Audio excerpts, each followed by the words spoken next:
ठीक है, ठीक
सर आज जो आप स्क्रीन शेयर करेंगे ना, तो वहाँ पे आपको जैसे ही शेयर स्क्रीन के बटन पे आप क्लिक करेंगे तो वहाँ पे आपको टॉप लेफ्ट पे स्क्रीन आएगी, ठीक है, वो शेयर कर लीजिएगा, इंडिविजुअल नहीं होगा फिर। टॉप लेफ्ट पे ये व्हाइट बोर्ड से रिलेटेड, व्हाइट बोर्ड की बात कर रहे हो? नहीं सर, मैं इसकी बात कर रहा था, जूम की। हाँ, जूम में शेयर स्क्रीन के ऊपर जी हाँ, तो यहाँ पे टॉप लेफ्ट पे ये स्क्रीन आ रही होगी, स्क्रीन्स के साथ ही सर लेफ्ट पे इंडिविजुअल सिर्फ स्क्रीन लिखा हुआ होगा, वहाँ से शेयर कर लें।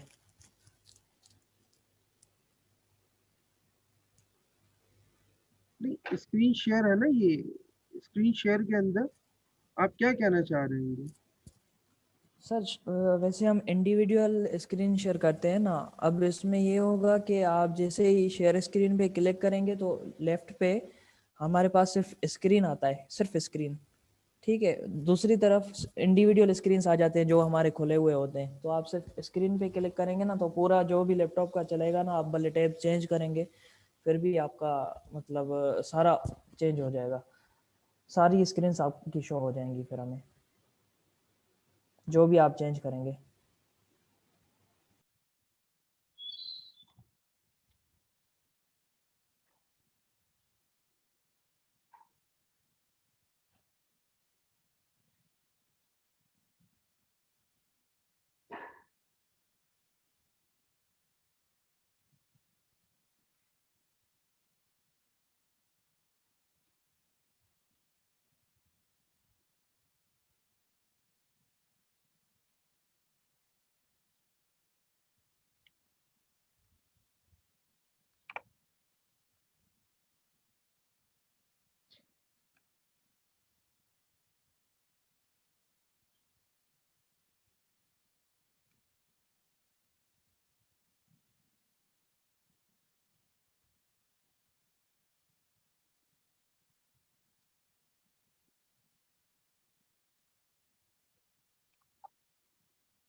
सर एक क्वेश्चन था।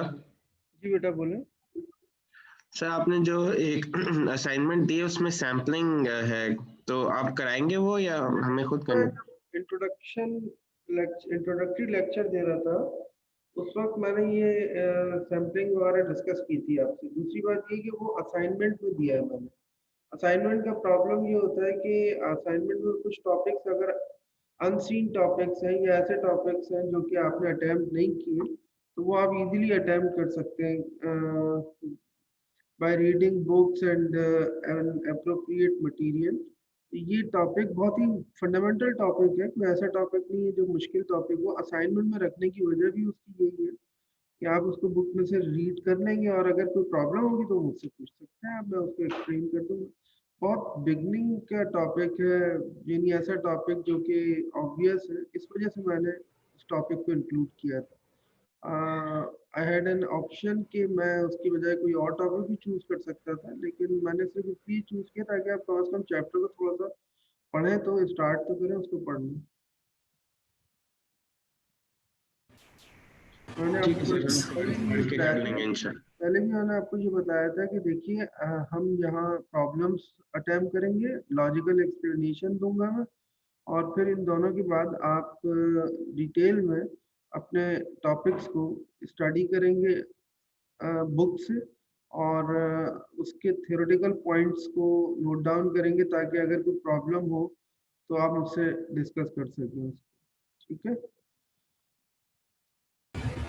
सर मुझे पूछना था कि जो क्विज आपने आज दिया था करने के लिए वो ग्रेडेड है राइट? जी, कोई जो होगा तो आपने एक क्विज दिया था कल और आज कंप्लीट करना था 9:30 बजे तक, वो ग्रेडेड है? मतलब उसमें उसकी मार्किंग होगी राइट? बिल्कुल। आपकी आवाज़ समझ में नहीं आई, आपने क्या कहा है, थोड़ा सा लाउड बोलिएगा। सर मैं पूछ रही हूँ कि जो आज आपने क्विज दिया था, जो कल सुबह आपने बनाया था, जी हाँ, अपलोड किया था और हमें आज सबमिट कराना था, वो ग्रेडेड क्विज था हमारा? वो सबमिट कराना है ना आपको एलएमएस के ऊपर। सर आ चुके हैं ना सर, डेडलाइन हो गई। सर डेडलाइन उसके मार्क्स हैं या नहीं है? सर पूछ रही है कि उसके नंबर है या नहीं है, इज इट ग्रेडेड और नॉट। उसके 5 मार्क्स का है वो, 5 मार्क्स का क्विज है, 5 मार्क्स का असाइनमेंट है। Thank you sir.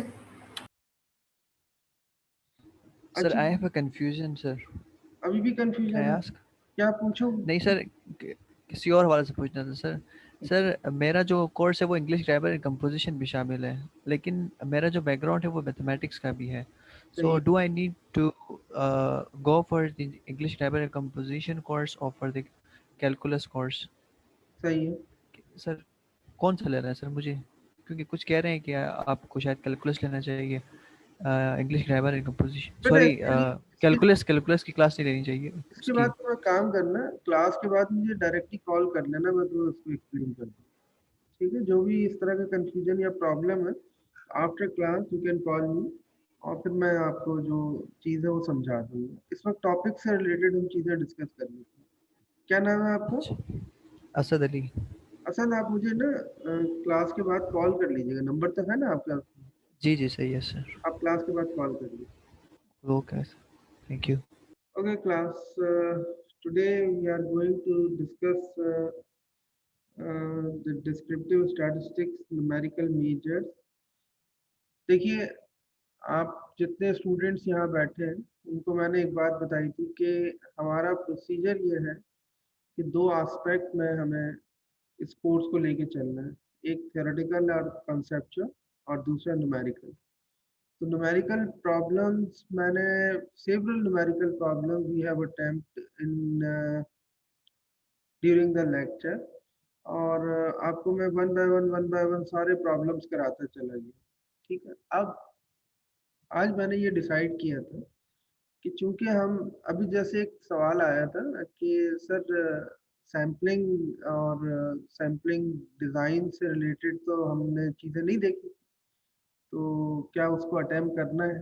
ज़ाहिर है, ऑब्वियसली अटेम्प्ट करना है, because it's a part of assignment. और असाइनमेंट में अगर कोई चीज़ ऐसी है जो अनसीन भी है तो उसको आप देख कर स्टडी कर सकते हैं।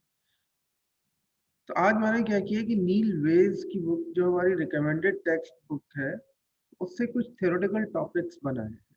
थ्योरेटिकल टॉपिक्स का मतलब जो की पॉइंट्स हैं, उन की पॉइंट्स को मैं already, I have already explain all the key points and important terms of measure of central tendency। जितने न्यूमेरिकल मेजर्स हैं, ना सिर्फ ये कि हम अटेम्प्ट कर चुके हैं, बल्कि उसके साथ साथ उसके न्यूमेरिकल प्रॉब्लम्स भी अटेम्प्ट कर चुके हैं। But today I would like to discuss the theoretical stuff and conceptual stuff from the Neil Weiss book, Neil Weiss की बुक से। नील वेज की बुक में अगर आप देखेंगे तो चैप्टर नंबर 1 है nature of statistics, nature of statistics में हमें स्टैटिस्टिक्स के फंक्शंस, स्टैटिस्टिक्स की प्रॉपर्टीज और लिमिटेशंस, इस तरह की चीज़ों को डिस्कस करना था। चैप्टर 2 था डेटा एनालिसिस से रिलेटेड, या how can we collect the data, organize the data and so on. ठीक है। और अब चैप्टर 3 था न्यूमेरिकल मेजर, जो कि सेंट्रल टेंडेंसी और मेजर ऑफ वेरिएबिलिटी दोनों चीजों पर है, यानी दो टॉपिक्स हैं डिस्क्रिप्टिव स्टैटिस्टिक्स के। The first one is the measure of central tendency and the second topic is the measure of dispersion, ये जिसको आप sometime it is also known as the measure of variability.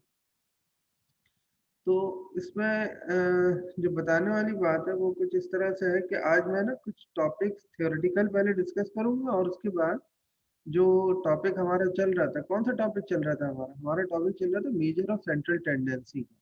और उसमें मेरा ख्याल है हमने मीन, अर्थमेटिक मीन कंप्लीट किया था, ज्योमेट्रिक मीन कंप्लीट किया था, उसके बाद हार्मोनिक मीन कंप्लीट किया था। फिर मैंने ये देखा था कि मीडियन मॉड क्या है, और I think mod we have already attempt mod, and median भी अटेम्प्ट हो गया था मेरे ख्याल में।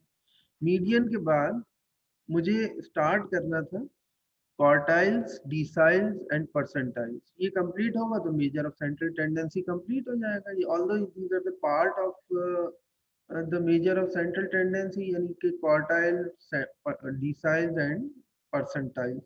लेकिन उससे पहले मैं चाहता हूँ कि थोड़ा सा थ्योरेटिकल स्टफ यहाँ से हम, नील वेस की बुक क्योंकि हमारी रिकमेंडेड टेक्स्ट बुक है, तो उसमें जो पॉइंट्स मैंने बनाए हैं, जो अभी आपके सामने ये आ रही है लेक्चर हैंडआउट्स जो आ रहे हैं, इसको अगर आप देखेंगे तो कहते हैं कि डिस्क्रिप्टिव स्टैटिस्टिक्स न्यूमेरिकल मेजर, सबसे पहले हम देखते हैं major of location. Measure of location का मतलब क्या है, बहुत सिंपल सी बात है।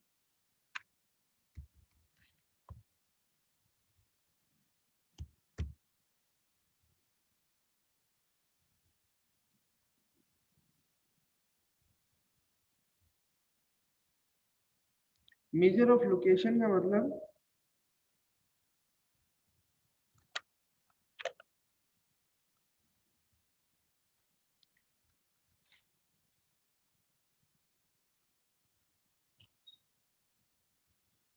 देखिए, ये कहता है कि अगर इस डेटा की हम बात करें, ये कुछ डेटा पॉइंट्स है स्कैटर्ड फॉर्म में आपके सामने ना, इस तरह से, तो इनकी जो सेंट्रल वैल्यू है, वो सेंट्रल वैल्यू इस वक्त किसी,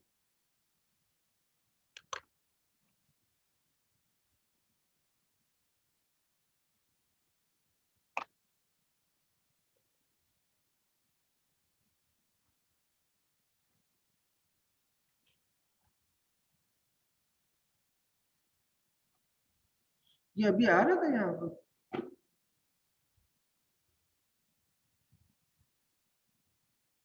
जी सर, नज़र आ रहा है।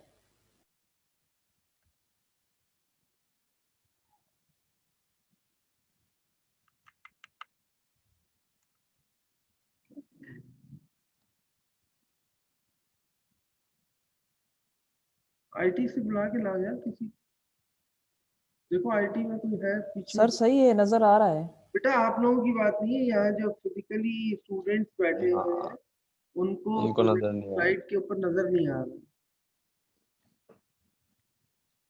Okay sir.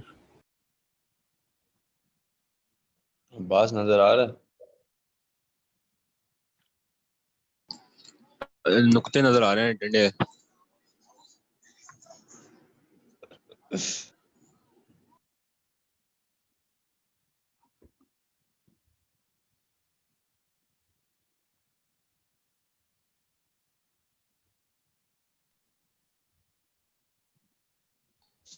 सर कहाँ गए, आवाज ही नहीं आ रही। बेटा सर आ रहे हैं।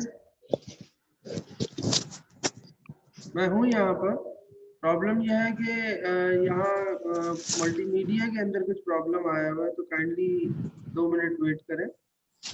जी सर, कोई नहीं, कर लेंगे वेट।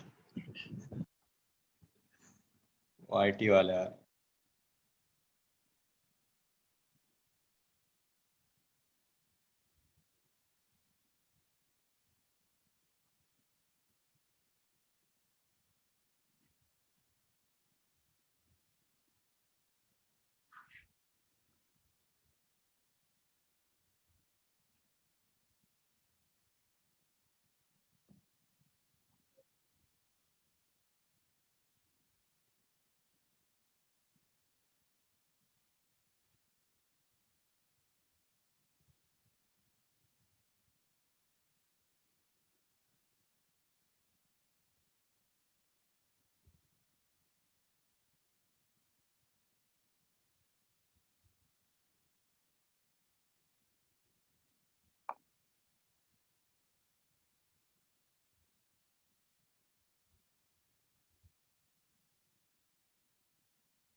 काफी अच्छा था क्विज।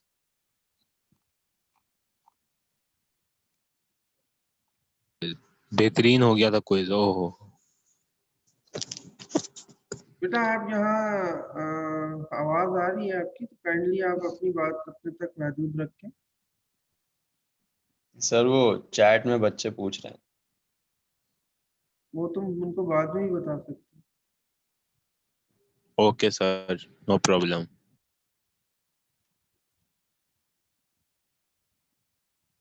यार इसका मल्टीमीडिया तो डिस्प्ले नहीं आ रहा है। हाँ, सुनो, second window of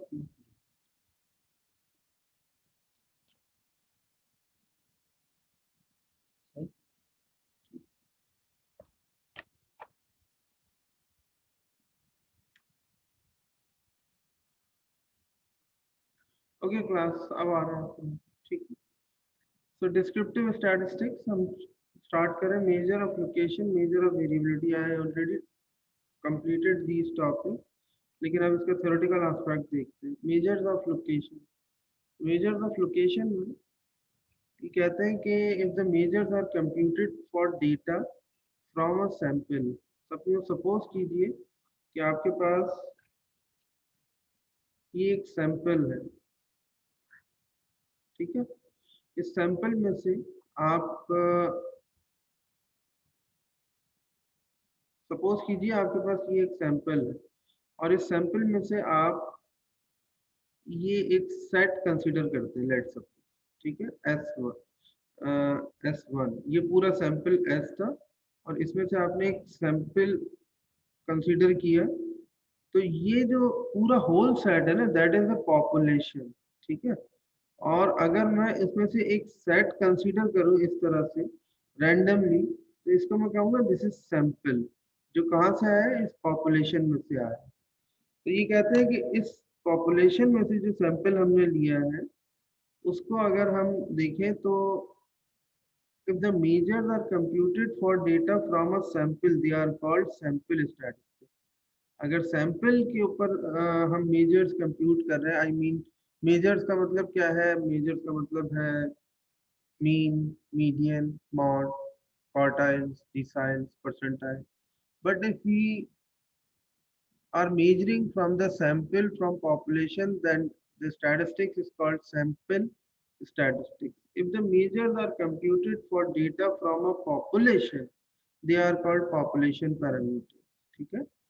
A sample statistics is referred to as the point estimator. अब देखिए ये एक conceptual point है ना, कि आपको ये बता रहे हैं कि सैंपल स्टैटिस्टिक्स को कभी कभार आप जो रेफर करते हैं वो इस तरह करते हैं कि दैट इज पॉइंट एस्टिमेटर।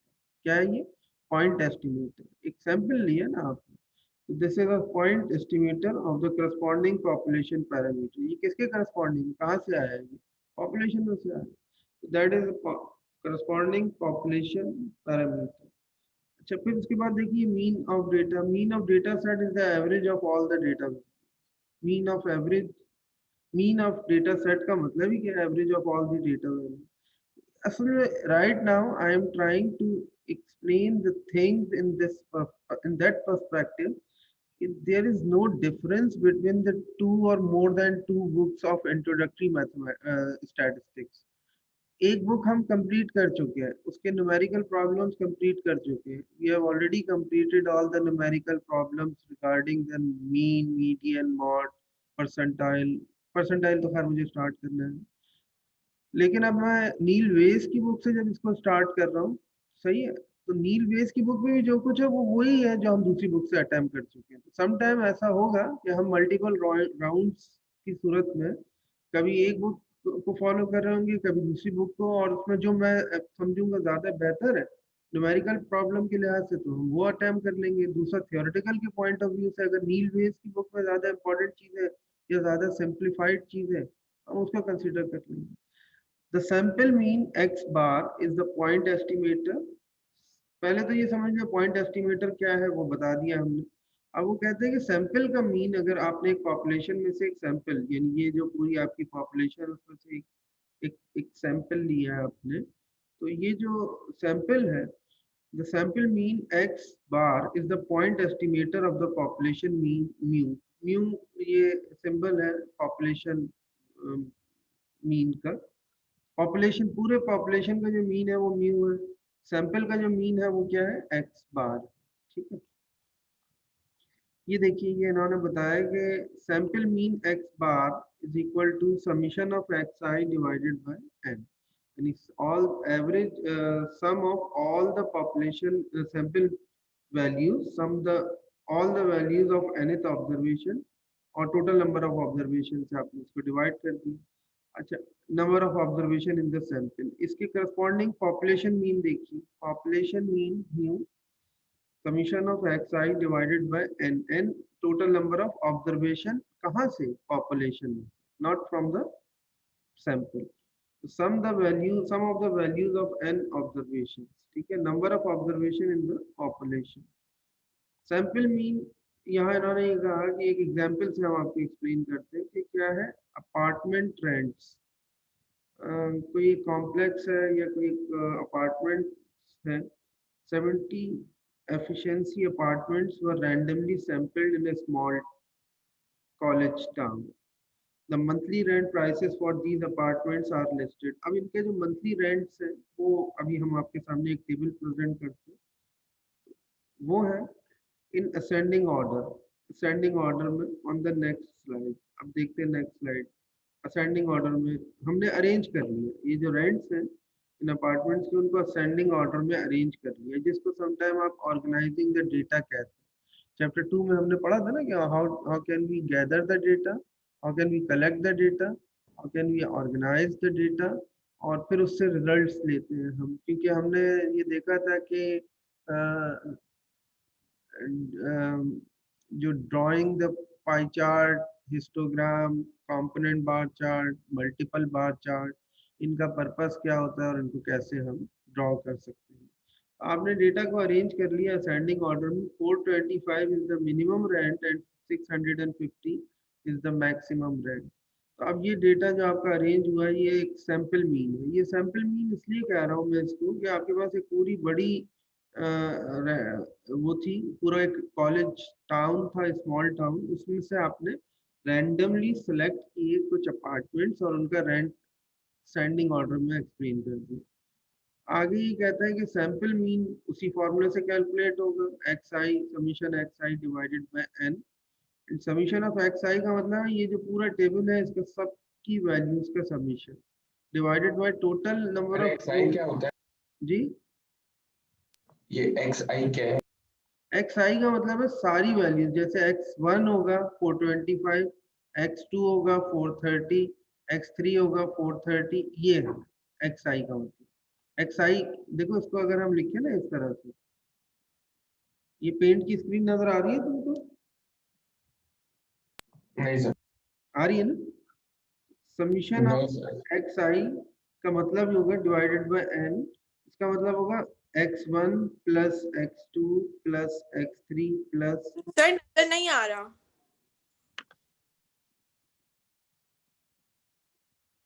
ये देखो, ये जो मैंने लिखा है ना, ये इन्होंने क्वेश्चन पूछा है कि what is summation of X I. तो समीशन ऑफ एक्स आई का मतलब है आई में 1 से लेके 1 2 3 अप टू 70 तक नंबर हो, ठीक है। तो समीशन ऑफ एक्स आई का मतलब x1 x2 x3 up to x70 तक divided by total number of observation. How many observation?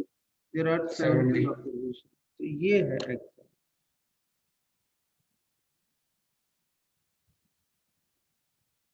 ये समीशन ऑफ एक्स आई, अगर सारी वैल्यूज का समीशन कर ले, इन 70 अपार्टमेंट्स की रेंट का समीशन कर ले, तो दैट इज 34,356 डिवाइडेड बाय 70।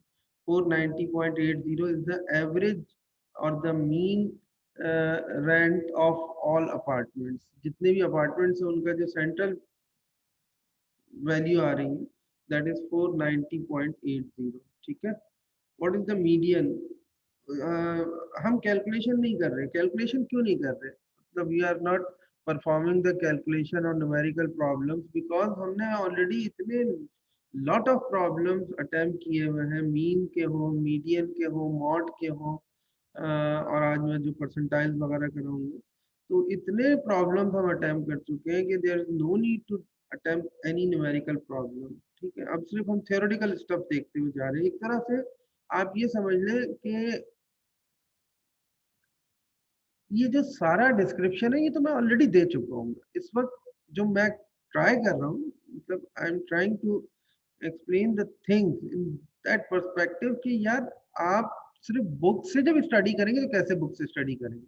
यानी आप थोड़ी देर के लिए सपोज करें कि आप अपने आप को यहाँ रख के ऑब्जर्व करेंगे भाई मैं बुक पढ़ रहा हूँ, तो बुक में क्या पढ़ेंगे, जो बुक में आप पढ़ेंगे ना थियोरेटिकल या कॉन्सेप्चुअल अंडरस्टैंडिंग के लिए, वो मैं यहाँ एक्सप्लेन कर, क्योंकि बाकी न्यूमेरिकल प्रॉब्लम्स हम ऑलरेडी अटेम्प्ट कर चुके हैं।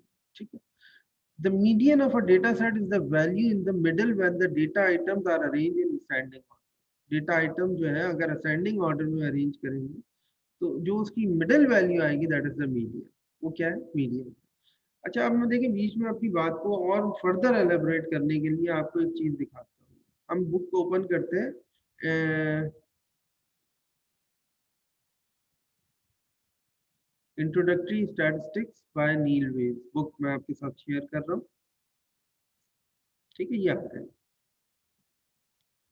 आप लोग इससे असाइनमेंट बना रहे हैं, आप लोग असाइनमेंट नंबर 1 इसी से बना रहे हैं। तो पहला चैप्टर था हमारा इंट्रोडक्शन का, इसमें नेचर ऑफ स्टैटिस्टिक्स हमने स्टडी की थी।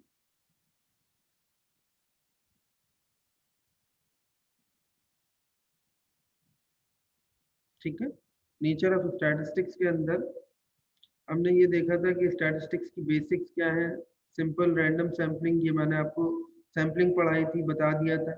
ये सैम्पल डिजाइन आप लोगों ने खुद पढ़ना है, एक्सपेरिमेंटल डिजाइन आपने खुद देखना था। अब चैप्टर 2 पे आते हैं, part 2 descriptive statistics. Chapter 2 organizing data, data को ऑर्गेनाइज करना।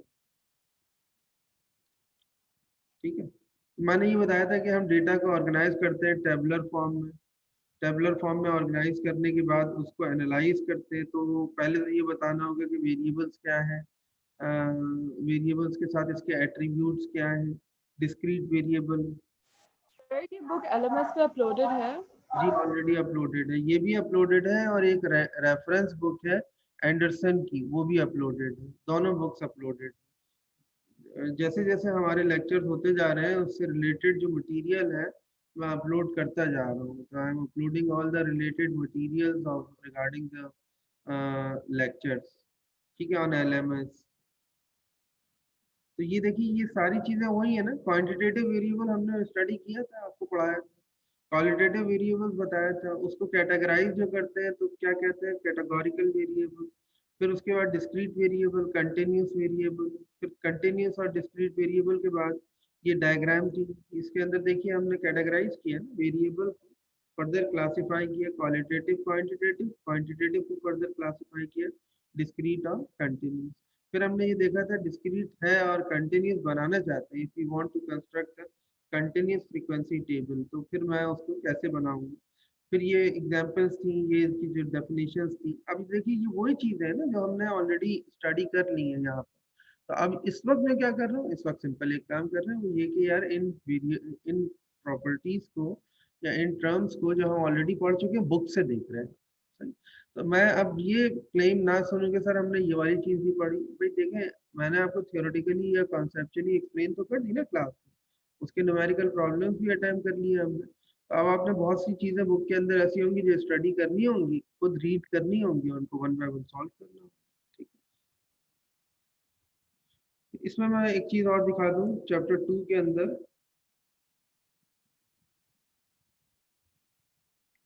चैप्टर 3 में, सॉरी, चैप्टर 3 में देखिए पहला जो प्रॉब्लम है major of centre. Major of centre जो फर्स्ट टॉपिक है, और first topic in the chapter 2 that is descriptive measures. Descriptive measures क्या है, न्यूमेरिकल मेजर। कौन कौन से हैं, मेजर ऑफ सेंट्रल टेंडेंसी और मेजर ऑफ वेरिएशन या मेजर ऑफ डिस्पर्जन। तो मेजर ऑफ सेंट्रल टेंडेंसी में हम अगर मैं तुमसे बोलूं कैटेगोरिकली मुझे बताओ कि मेजर ऑफ सेंट्रल टेंडेंसी में कौन कौन से टॉपिक्स होते हैं, तो तुमने क्या बताना है, mean, median, mode, quartiles, deciles, percentiles. ये गिन के 6 तुम न्यूमेरिकल मेजर्स बता सकते हो सेंट्रल टेंडेंसी से रिलेटेड, ठीक है। अब देखो measure of center, descriptive measure that indicate where the center are most typical value of a data set lies, यानी ये डिस्क्रिप्टिव मेजर इंडिकेट करते हैं कि सेंटर कहाँ है, वेयर द सेंटर, और मोस्ट टिपिकल वैल्यू यानी वो वैल्यू जो कि रिवॉल्व कर रही हो बाकी सारी वैल्यूज के around is called the measure of central tendency, और more simply measure of center. अब देखिए मीन की एग्जांपल दी इन्होंने, the mean of a data set is the sum of observation divided by the number of observation. अब मुझे बताइए क्या इस चीज को यहाँ से मुझे पढ़ाने की जरूरत है, क्या मुझे ये बताने की जरूरत है?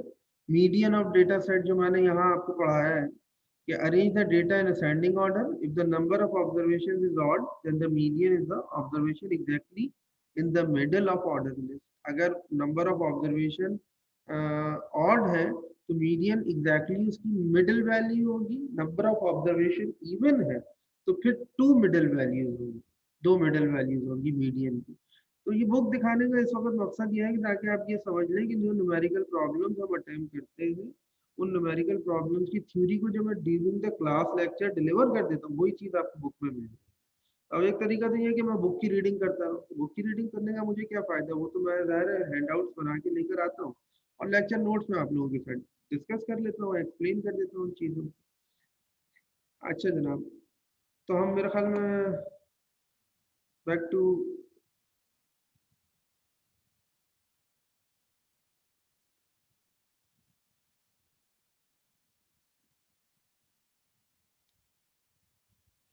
यहाँ एक पॉइंट मैंने और लिखा है कि whenever a data has extreme values, data की अगर एक्सट्रीम वैल्यूज हैं, the median is preferred the measure of central location। अच्छा, एक्सट्रीम वैल्यूज का क्या मतलब है? एक्सट्रीम वैल्यूज का मतलब है उसमें मिनिमम वैल्यू भी एग्जिस्ट कर रही है और मैक्सिमम वैल्यू भी। लेट सपोज एक डेटा अगर मैं बनाऊं आपके सामने, तो मैं ये कहता हूँ कि यार ये 1 है, 2 है, 5 है, 13 है, 50 है, 75 है, 1000 है। तो देखिए कितनी एक्सट्रीम वैल्यू है, ये आ रही है ना value, minimum value 1, maximum value 1000, तो बहुत सारी एक्सट्रीम वैल्यूज है इसके अंदर। ऐसी सूरत में हम एवरेज कैलकुलेट करेंगे तो ये मिसलीड करेगा हमें, क्योंकि ये जो एक्सट्रीम वैल्यूज है ना, ये मीन को किसी एक पॉइंट पे ले जाने के बजाय, सेंट्रल वैल्यू के बजाय एक ऐसी वैल्यू की तरफ ले जाएंगी जिसकी इंटरप्रिटेशन जो है ना उस डेटा सेट से रिजेंबल नहीं हो रही होगी। तो उसकी रिजेंबलेंस के लिए हम ये काम करते हैं कि मीडियन कैलकुलेट करते हैं। तो मीडियन के बारे में ये बात मालूम होनी चाहिए कि ये कब कैलकुलेट करेंगे, जब कैलकुलेट करेंगे जब हमारे पास डेटा सेट की एक्सट्रीम वैल्यू होगी, ठीक है। तो median is the preferred major of central location. The median is the measure of location most often reported for annual income and property value data. ये कहता है मीडियन जो है वो मेजर ऑफ लोकेशन है, most often reported for annual income, जैसे annual income की हम बात करें, ठीक है, एंड प्रॉपर्टी वैल्यू डेटा, या जो प्रॉपर्टी की वैल्यू है उसका अगर कोई डेटा आपके पास है प्रॉपर्टी वैल्यूज का, तो उसके लिए हम आमतौर पर मीडियन यूज करते हैं। फ्यू एक्सट्रीमली लार्ज इनकम्स और property values can inflate the mean. कुछ थोड़ी सी जो एक्सट्रीम वैल्यूज होती है ना, वो असल में क्या करती है, पूरे मीन को इन्फ्लेट कर देती है। ये देखिए ये वही चीज है, for an odd observation, odd number of observation, odd number of observation है तो 7 ऑब्जर्वेशन है, 3 राइट से और 3 लेफ्ट से अगर आप छोड़ देंगे तो मिडिल वैल्यू आपके पास ये आ जाएगी, तो इसको मीडियन कह देंगे आप। For even observation, even observation,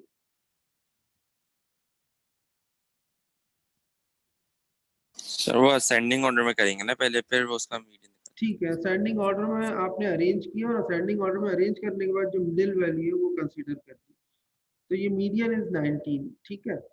अच्छा, अब उसके बाद मतलब ये बात हमने डिसाइड कर ली कि हम हमेशा मीडियन कैलकुलेट करने के लिए, अगर सिंपल एरे है आपके पास, एरे का मतलब जो ऑब्जर्वेशन है वो एरे की फॉर्म में है, तो असेंडिंग ऑर्डर में first we have to arrange in ascending order and then find the middle value. लेकिन अगर फर्ज करें नंबर ऑफ ऑब्जर्वेशन इवन है आपके पास इस तरह से, तो first we need to arrange in ascending order form, और फिर उसकी जो दो मिडिल वैल्यूज है उनको कंसीडर कर लेंगे 19 और 26। 19 सर और ये एरे क्या होता है? एरे का मतलब होता है नंबर सीरीज जो गिवन है आपको, जैसे ये अच्छा एक नंबर सीरीज गिवन है, ये एरे है, इसको आप असेंडिंग ऑर्डर में, इस वक्त ये असेंडिंग ऑर्डर में ही अरेंज है, लेकिन अगर आप इसको असेंडिंग ऑर्डर में अरेंज नहीं है तो you need to arrange in ascending order. ठीक है। अच्छा, the median is the average of the middle two values, उन दोनों मिडिल वैल्यूज का एवरेज ले लेंगे तो मीडियन आ जाएगी। इस वक्त हम सिर्फ एक काम कर रहे हैं, मैं बार बार बार बार एक ही बात पर स्ट्रेस दे रहा हूँ कि जो टॉपिक्स हम कंप्लीट कर चुके हैं, ये कर चुके हैं, हम सारे टॉपिक्स कंप्लीट कर चुके हैं, उनको मैं थ्योरेटिकली बुक से पढ़ाने की वजह सिर्फ यह है कि अब जब आप बुक पढ़ेंगे तो आपको कोई एक स्ट्रेंज फीलिंग्स ना हो कि यार हम बुक में क्या पढ़ रहे हैं, बुक में वही कुछ पढ़ रहे हैं जो मैं लेक्चर में पढ़ा चुका हूँ। ठीक है, बुक में वही कुछ पढ़ रहे हैं। और मैंने जो स्ट्रेटजी अडॉप्ट की है वो ये है कि मैं थ्योरी और कॉन्सेप्ट तो ऑलरेडी एक्सप्लेन कर देता हूँ आपको, न्यूमेरिकल प्रॉब्लम्स हम अटेम्प्ट करेंगे तो उससे फिर आपको ग्रिप करना ज्यादा आसान हो जाएगा टॉपिक को, बनिस्बत इसके कि मैं बुक की रीडिंग करूं, जो कि हमारा स्टैटिस्टिकल कॉन्सेप्ट है उसको। अच्छा, इसमें बड़ी इंपॉर्टेंट बात यह है कि देखिए जब हम नॉर्मल क्लासेस लेते हैं ना, तो नॉर्मल क्लासेस में अगर आपने भी देखी हो कि मैथमेटिकल या स्टैटिस्टिकल सब्जेक्ट्स के लिए या इन कोर्सेज के लिए we write everything on board, board पे लिखते हैं, बोर्ड पे लिख के समझाएंगे आपको, कंटिन्यूस एक्सप्लेन करेंगे उस चीज़ को। आपने एकदम सवाल पूछ लिया सर ये क्या है, मैं उसी वक्त बोर्ड पे लिखूंगा और एक्सप्लेन कर दूंगा। तो अब हम जिस फेज में हैं वो फेज ज़ाहिर है एक डिफरेंट फेज है, ऑनलाइन हो रही है, वर्चुअल क्लासेस हैं, कुछ बच्चे यहाँ बैठे हैं, कुछ बच्चे वहाँ बैठे हैं ऑनलाइन।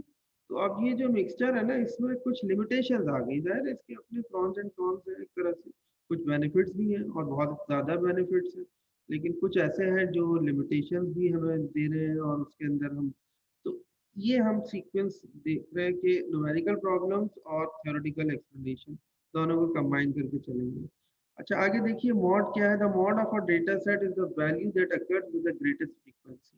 क्या ये बात मैंने बताई नहीं, पढ़ चुके हैं ना? The greatest frequency can occur at two or more different value, दो भी हो सकती है, दो से ज्यादा भी हो सकती है, यानी ऐसा भी हो सकता है कि किसी डेटा सेट के अंदर दो से ज्यादा, तीन, चार, पांच भी मॉड एग्जिस्ट कर सकते हैं अगर वो रिकर हो रहे हैं और same number of values repeat हो रही हैं। If the data have exactly two modes, the data are bimodal. Data के अगर दो मॉड्स हैं तो डेटा बाईमॉडल है, और अगर एक दो से ज्यादा मॉड्स हैं तो वो डेटा मल्टी मॉडल। ठीक है, इसमें देख लीजिए इन्होंने ये जो पूरा डेटा दिया था अपार्टमेंट के रेंट्स वाले ही, तो इसमें जो सबसे ज्यादा रिपीटेटिव वैल्यू थी, ये मैंने यहाँ रेक्टेंगुलर वैल्यू यहाँ रिप्रेजेंट कर दी है, ये देख सकते हैं आप कि ये वैल्यू सबसे ज्यादा most repetitive value, that is 450। ठीक है, तो 450 जो इसकी मोस्ट रिपीटेटिव वैल्यू है, इसको आपने मॉड बता। So what about the percentiles? Percentiles क्या है? Percentile provides information about how the data are spread over the interval from the smallest value to the largest value. Percentile आपको information provide करता है about how the data are spread, कि data कैसे spread हुआ है over the interval, पूरे interval में, from the smallest value to the largest value. अगर हम इसको यहाँ से देखें तो स्मॉलेस्ट वैल्यू 425 से स्टार्ट हो रही है, लार्जेस्ट वैल्यू कहाँ जा रही है, दैट इज 615, ऐसा ही है ना, 425 से स्टार्ट हो रही है और 615 पर जा रही है। तो ये स्मॉलेस्ट से लार्जेस्ट डेटा किस तरह स्प्रेड हुआ है, इसको इसकी इंफॉर्मेशन के लिए हम ये कहते हैं कि यार percentile is the good measure, सबसे बेस्ट मेजर इसका परसेंटाइल हो सकता है। Admission test scores for colleges and universities are frequently reported in terms of percentile. आपके जो टेस्ट होते हैं ना, एप्टीट्यूड टेस्ट या एंट्रेंस टेस्ट वगैरह, इसमें हम जो कैलकुलेशन करते हैं वो परसेंटाइल या जो रिजल्ट्स को फाइनलाइज करते हैं वो on the basis of percentiles finalise करते हैं। ठीक है, द pth परसेंटाइल, यानी कोई एक पर्टिकुलर परसेंटाइल की आप बात करें, 100 से 1 से लेके 99 परसेंटाइल तक वैल्यूज होती हैं आपके पास, तो उसमें से कोई एक पर्टिकुलर परसेंटाइल है of a data set is value such that एटलीस्ट p% of the items take on this value और लेस एंड एटलीस्ट 100 माइनस p, यानी 100 माइनस p का मतलब टोटल 100 पार्ट्स, उसमें से p पार्ट अगर माइनस कर देते तो वो जो वैल्यू आएगी आपके पास, difference value, that is the percent of items take on this value और वो। अच्छा, अब इसको कैलकुलेट करने का तरीका क्या है? देखिए, 3 तरह के डेटा पे आपको बात करनी होगी, बार बार मैं आपको बताता हूँ। देखिए, मैं एग्जांपल देके बताता हूँ।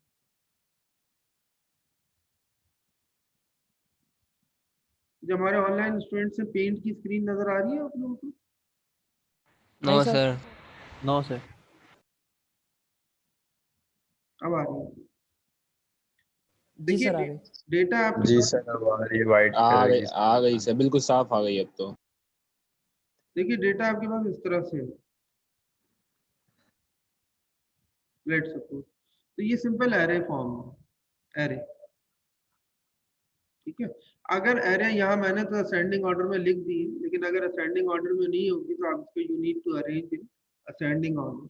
दूसरा तरीका क्या होगा? Simple frequency.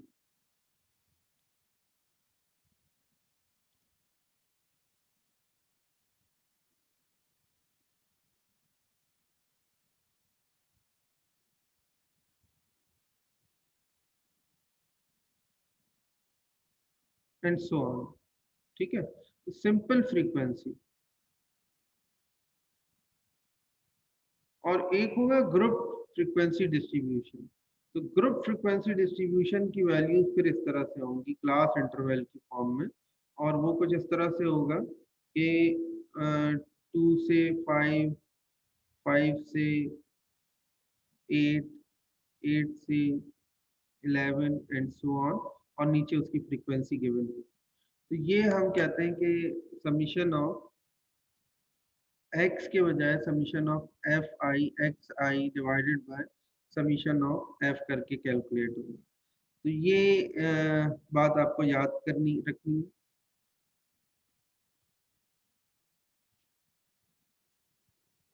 अच्छा, अब हम पैरेलल चलेंगे ना चीजों में, तो अब जरा हम वापस इस पे आते हैं। Sir I didn't catch the last point, can you repeat it?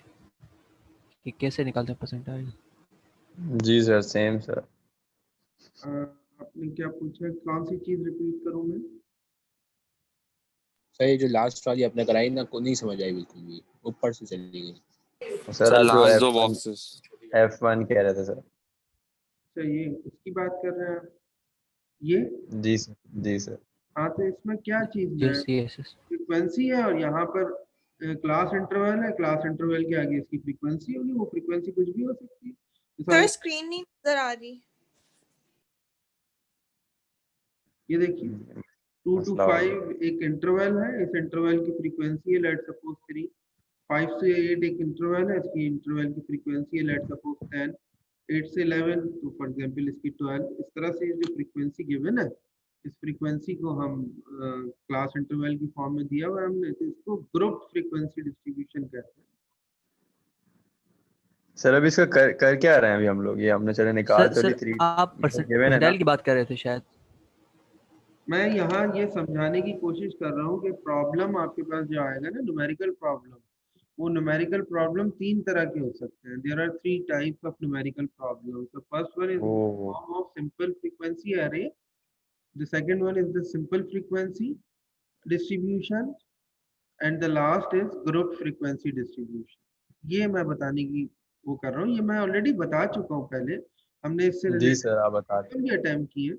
और अब मैं यहाँ पर इसलिए कैटेगराइज किया था कि अब 3 तरह के प्रॉब्लम आएंगे और उनके ऊपर आपको सारे न्यूमेरिकल मेजर्स कैलकुलेट करने हैं। आइए अब हम इसको वापस वहां से देखते हैं।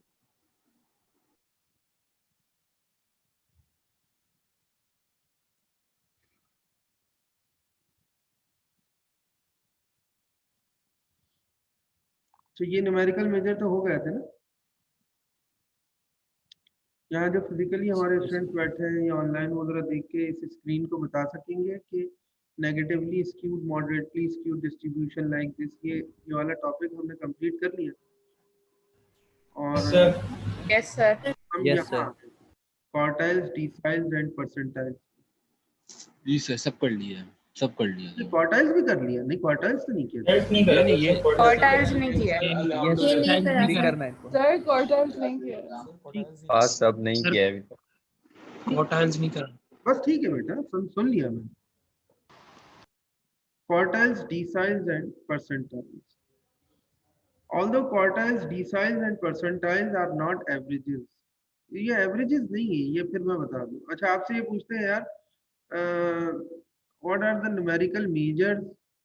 तो सेंट्रल टेंडेंसी के लिए आप ये कहेंगे यार न्यूमेरिकल मेजर जो है वो अरिथमेटिक मीन है, मीडियन है, मॉड है, लेकिन उसके बाद आपने उसी को क्वार्टाइल्स, डिसाइल्स और परसेंटाइल से मिला दी, तो यहाँ प्रॉब्लम आ जाएगी। यानी कॉन्सेप्चुअली ये चीज़ सही नहीं होगी। कॉन्सेप्चुअली जो चीज़ सही है वो क्या है कि quartiles, deciles and percentiles are not averages, they are included here because they are of the same nature as the median. इनकी नेचर तकरीबन वही है जो कि मीडियन की नेचर होती है। मीडियन क्या है? exactly half of the data, exactly the values lie in the middle of the data set.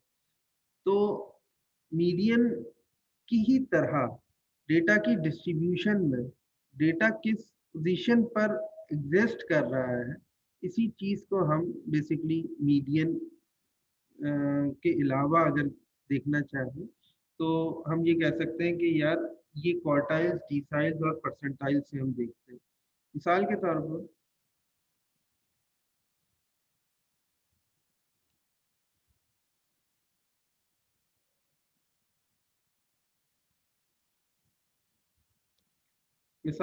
पर देखिए ये एक डिस्ट्रीब्यूशन है, नॉर्मल डिस्ट्रीब्यूशन।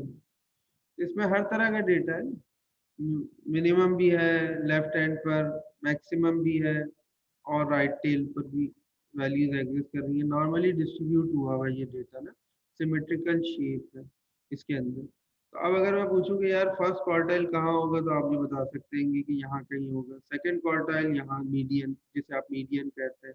थर्ड क्वार्टाइल ये रहा, और फोर्थ क्वार्टाइल जाहिर उसके बाद चला जाएगा। फोर्थ क्वार्टाइल बेसिकली हम कैलकुलेट भी नहीं करते क्योंकि वो ओवरऑल डेटा हो जाता है। तो इसलिए हम ये कहते हैं कि Q1, Q2, Q3 तक, Q1, Q2, Q3 ये क्वार्टाइल्स चार इक्वल पार्ट्स में, 4 इक्वल पार्ट्स में अगर पूरे डेटा फ्रीक्वेंसी को या डिस्ट्रीब्यूशन को डिवाइड करते हैं तो क्वार्टाइल्स की कैलकुलेशन होती है। अच्छा, इसमें ये कहते हैं quartiles, the value which divide the arrange data into 4 equal parts are called quartiles. These value are denoted by Q1, Q2 and Q3। ठीक है, where Q1 is the first quartile, Q2 is the second quartile and Q3 is the third quartile। हम median के फॉर्मूले में divided by 2 करते थे, याद है ना आपको? मीडियन में हम डिवाइडेड बाय 2 कर रहे हैं, exactly half of the data. यहाँ पर हमें क्वार्टाइल 4 इक्वल पार्ट्स में डिवाइड हो रहा है, मीडियन ही का फॉर्मूला रिपीट होगा और rather than 2 we divide by 4। किससे डिवाइड करेंगे? 4। तो ये कहता है कि Q1 is the first quartile, n+1 by 4th value. Q2 is the second quartile, 2 times of n+1 by 4th value। In second quartile के लिए 2 से मल्टीप्लाई करें, 2 से मल्टीप्लाई करेंगे तो 2 और 4 कैंसिल आउट होगा, n+1 by 2। ये n+1 by 2 ये जो मैं आपके सामने रख रहा हूँ ना, ये this is the formula for median. और सेकंड क्वार्टाइल को जब हम मिलाएंगे तो आप देख सकते हैं कि मीडियन ही तो बनेगा आपके पास। यानी यहाँ देखिए, अगर सेकंड क्वार्टाइल को मैं लेके जाता हूँ तो फर्स्ट और सेकंड को अगर कंबाइन कर दें सेकंड क्वार्टाइल के तक, तो फिर उसके नतीजे में क्या होगा? तो ये मीडियन बन जाएगा। ठीक है, थर्ड क्वार्टाइल मीडियन से ज़्यादा हो जाएगा, और फोर्थ का मतलब कुछ है ही नहीं, होल डिस्ट्रीब्यूशन आ जाएगी आपको।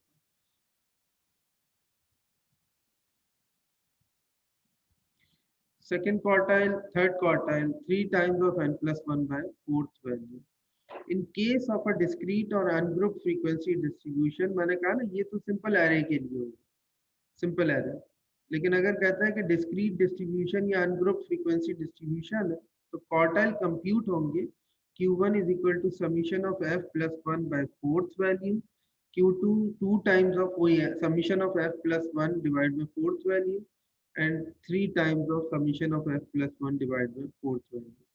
लेकिन अगर हमने कहा तीसरा कंडीशन क्या है, देखिए मैंने फिर वही हमारी बात यहाँ पर वेरीफाई हो रही है कि we will have 3 types of problem: frequency array, the second one is the simple frequency distribution, and the last is the group frequency distribution. ये continuous, तो continuous और group frequency distribution में the quartiles are computed as Q1 is equal to L is the lower class boundary. L represents right now the lower class boundary. H is the height of interval, F is the frequency, summation of F total frequency divided by 4 minus of cumulative frequency. Q2 वही formula होगा जो median का formula होता है, and Q3 के लिए 3 times of summation of F by 4 होगा. Example number 1 attempt कीजिए, वेरीफाई करिए जल्दी से आंसर.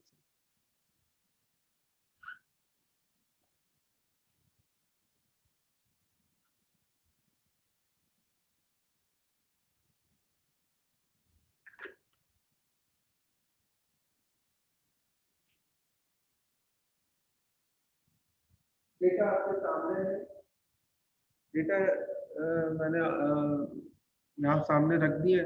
आप लोग काइंडली इसको अटेम्प्ट करें और अटेम्प्ट करके मुझे आंसर वेरीफाई कर दें.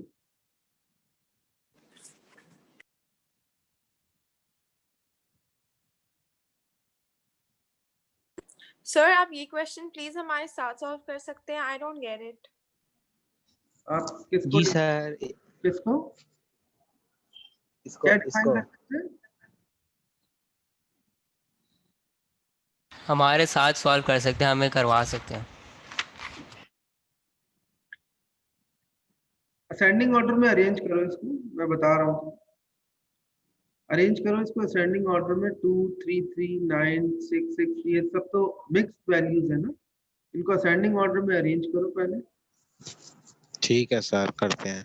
ठीक है, असेंडिंग ऑर्डर में अरेंज करने के बाद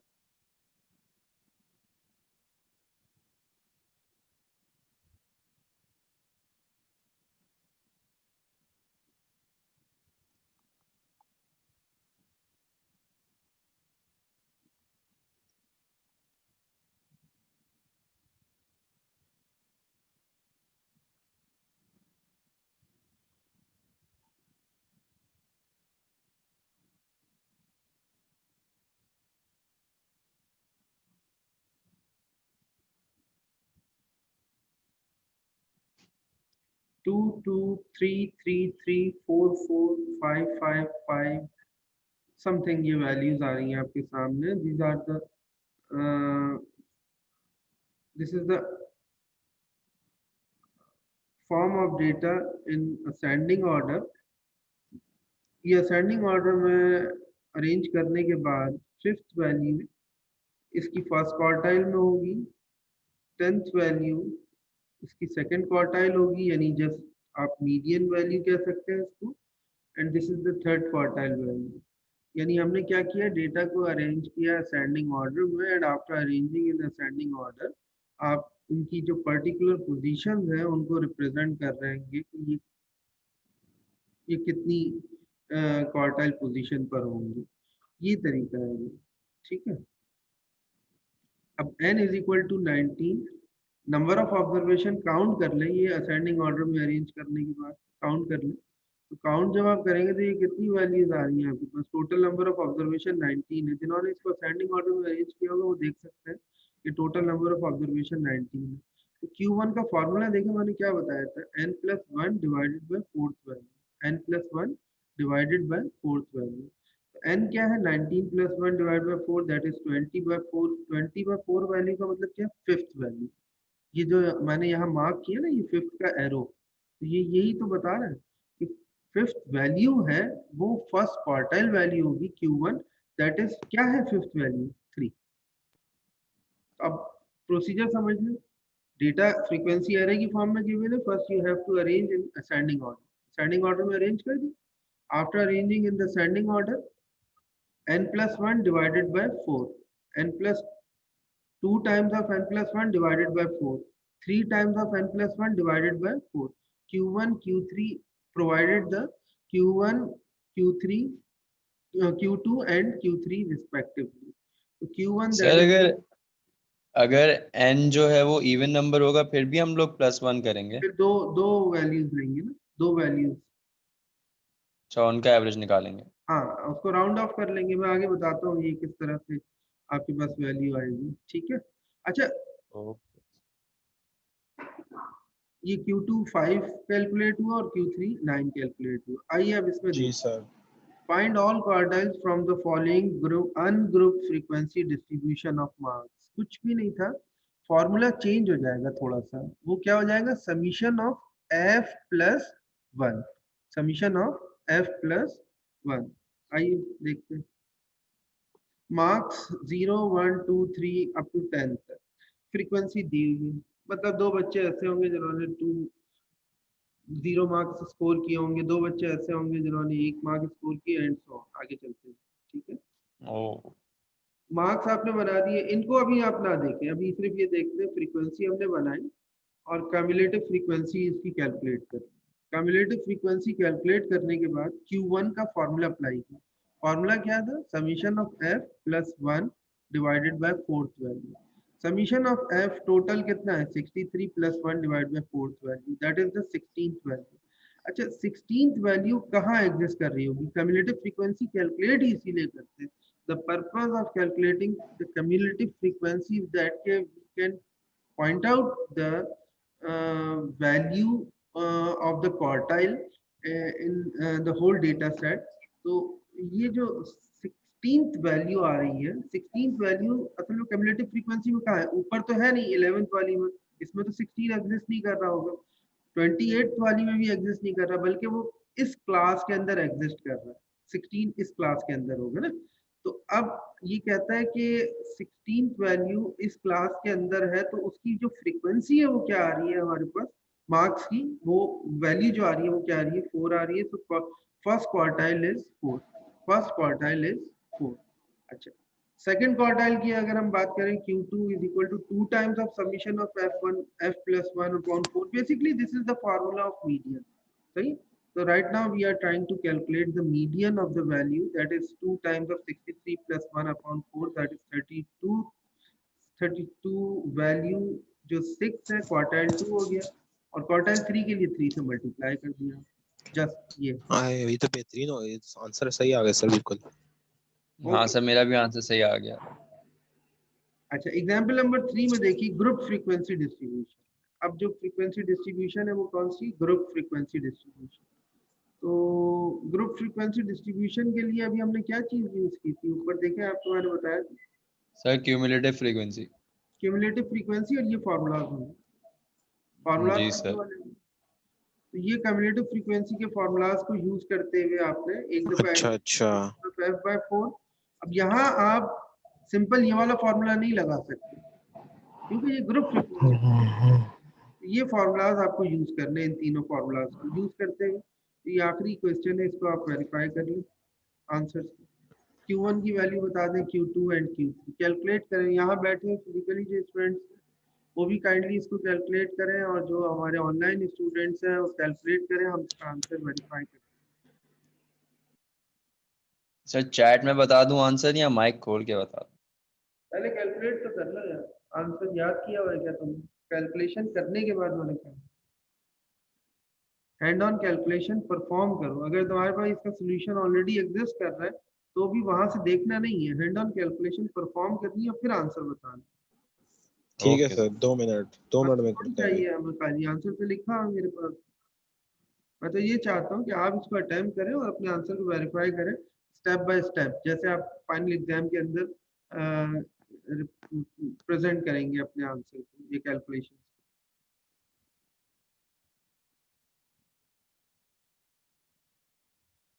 सर एक बार वापस से फॉर्मूला दिखा दीजिएगा इसका। सर इसका फॉर्मूला दिखा दीजिएगा। Lower class boundary plus h upon f, lower class f divided by 4 minus cumulative frequency. Okay sir, thank you.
दिल में पता है कि नानी नानी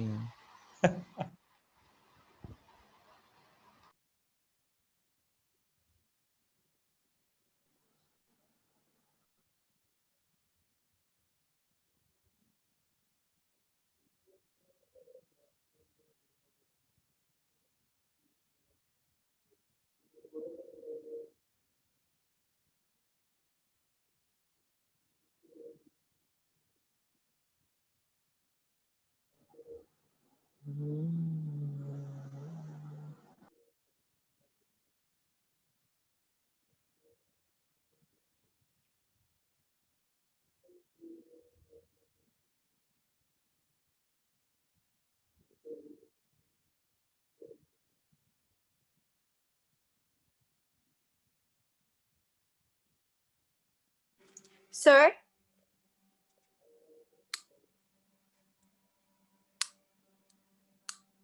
सर चले गए वेकेशन। Where is sir? आ रहे हैं वॉशरूम गए थे। सर कहाँ है? All of nature. आ जाएंगे, आप लोग अपना काम करो प्लीज, अभी आ रहे हैं वॉशरूम। जी nature please. what is the value of q1? sir ये जो formula है इसमें age क्या है? Height of interval 150 to 170, that is 20. Okay, okay, thank you. 170 to 190.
Sir, sir,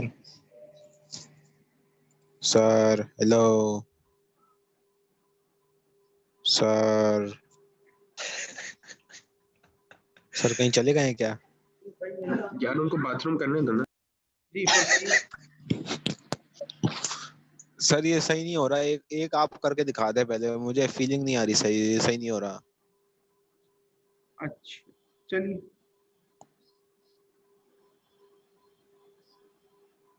sir Q1 आप कर दे, बाकी हम करते हैं।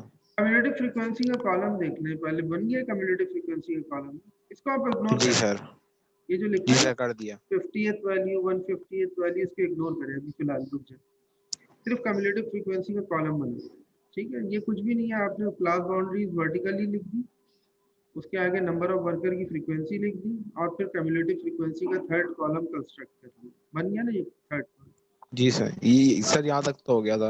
अब इसके बाद आपने क्या किया, समीशन ऑफ f बाय 4, ये क्वार्टाइल 1 का फॉर्मूला। समीशन ऑफ f कितना है 200 डिवाइडेड बाय 4, 4 का मतलब 50th, 200 by 4 करेंगे तो दैट इज 50th वैल्यू। अब जी कम्युलेटिव सर। फ्रीक्वेंसी का जो कॉलम बनाया था 50th वैल्यू किस क्लास के अंदर एग्जिस्ट कर रही है? सर लेकिन ऊपर तो फार्मूला कुछ और था, यहाँ तो सीधा सीधा हो गया है। ऊपर तो फार्मूला कुछ और था, यहाँ कुछ और है। अभी हम क्यूमुलेटिव निकाल रहे हैं ना। अच्छा अच्छा अच्छा सर है। 170 to 190 में एग्जिस्ट कर रही है। वही तो मैं कह रहा हूँ, पहले आप ये देखिए 80 वैल्यू किस में एग्जिस्ट कर रही होगी? इस बाउंड्री के अंदर, क्लास बाउंड्री के अंदर एग्जिस्ट कर रही होगी ना। तो हम जी क्या सर। कहते हैं, therefore the class of Q1 is 170 to 190, इस क्लास के अंदर एग्जिस्ट कर रही है। अब इसकी जी लोअर सर। क्लास बाउंड्री क्या है हमारे पास? 170। हाइट ऑफ द इंटरवल कितना है? 20 डिवाइड बाय फ्रीक्वेंसी कितनी है उस क्लास की, वो आप नोट कर लें, 50। ठीक है, ये देखिए 170 plus 20 divided by 50, summation of f कितना है?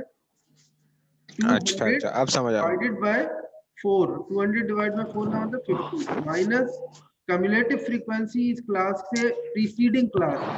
जो कम्युलेटिव फ्रीक्वेंसी होती है ना, we always consider the preceding class frequency as a cumulative frequency. तो वो जब मैं कंसीडर करूंगा दैट इज 30, तो द फाइनल आंसर इज 178। तो क्वार्टाइल 1 178। ओहो ये है कैलकुलेशन। सर एक क्वेश्चन ठीक है, अब क्वार्टाइल 3 के लिए आ जाओ। क्वार्टाइल 2 हम इसलिए कैलकुलेट नहीं कर रहे, एक तो शायद इन्होंने कहा नहीं था, क्वार्टाइल 1 और क्वार्टाइल 3 था का कहा था ना। क्वार्टाइल 2 वैसे भी मीडियन, तो मीडियन तो तुम ऑलरेडी कैलकुलेट कर चुके हो ग्रुप फ्रीक्वेंसी डिस्ट्रीब्यूशन की फॉर्म में। आइए क्वार्टाइल 3 देख लेते हैं।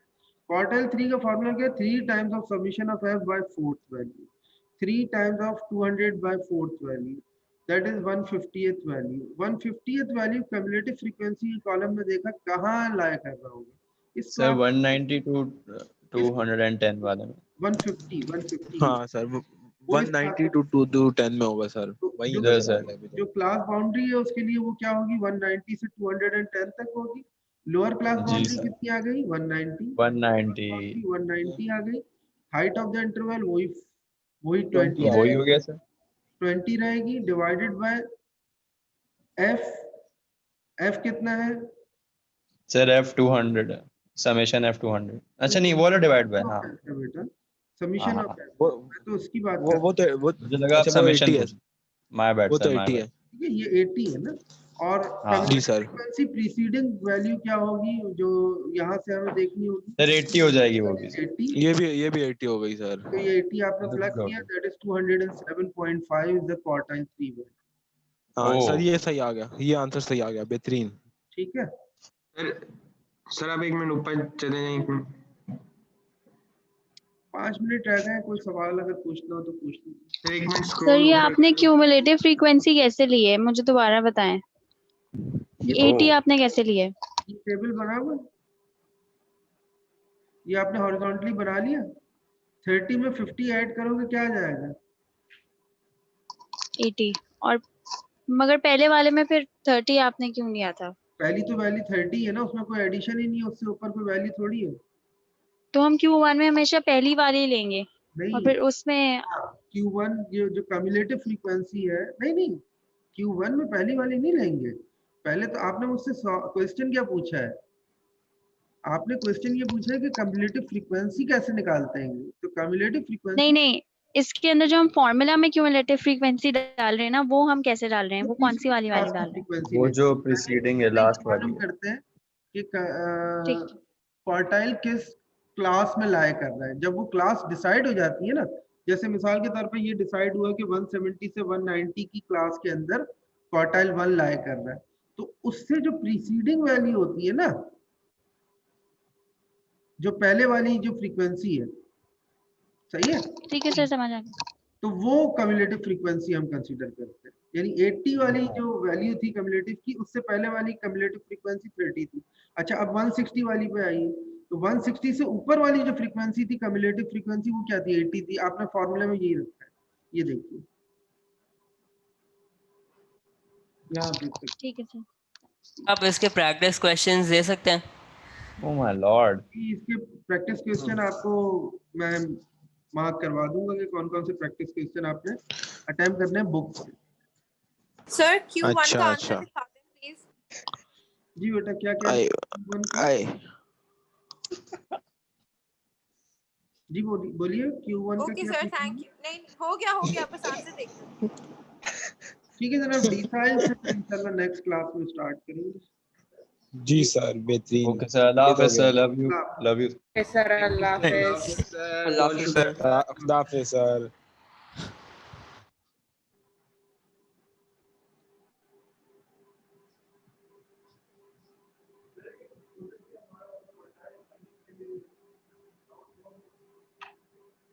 फिर पहली वाली, हाँ उससे पर तो है नहीं ना कम्युलेटिव।